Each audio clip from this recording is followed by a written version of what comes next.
Alors, la conférence de presse, c'est tout simplement par rapport à la venue, à la réunion de M. Chérec, dans le cadre des assises sur le plan national contre la pauvreté, pour lequel nous avons demandé notre participation à M. le préfet. Et comme il nous a bien évidemment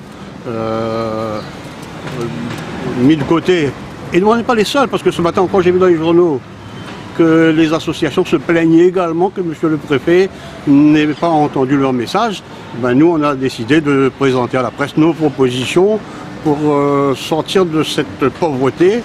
Et ces propositions, bien évidemment, nous les mettons un petit peu en rupture par rapport à ce qui a été proposé jusqu'à présent, tant par l'UMP que par le PS et les partis de gauche. Alors, quelles sont ces propositions? Alors, les propositions, déjà, nous, on a deux axes majeurs.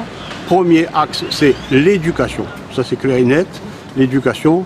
Et le deuxième axe, c'est les investissements. L'investissement, et non pas continuer à mettre en place une politique de subsistance où on maintient le Réunionnais dans un état de dépendance permanent.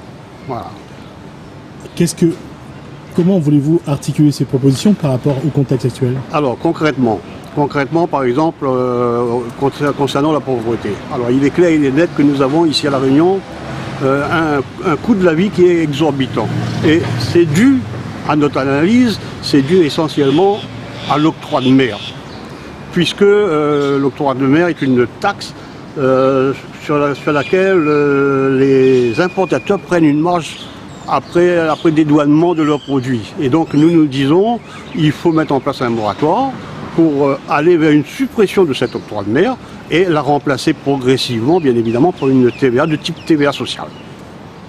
D'accord.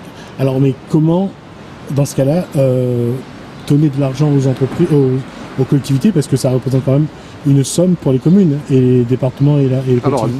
Alors, deux axes. Moi, je suis un élu quand même depuis 1989, un élu municipal. La première chose que moi je dis, c'est que l'octroi de mer, bien évidemment, en l'état actuel des choses, est indispensable aux communes, puisque c'est en moyenne entre 30 et 35% du budget fonctionnement des mairies. Ça, c'est clair et net. Mais maintenant, il est clair aussi que de l'autre côté, on a des niches où on peut faire dans les communes des économies extrêmement importantes. Et donc, il faut faire la traque à toutes les dépenses inutiles. Ça, c'est le premier axe. Le deuxième axe, comme je l'ai dit tout à l'heure, remplacer bien évidemment cet octroi de mer par une TVA.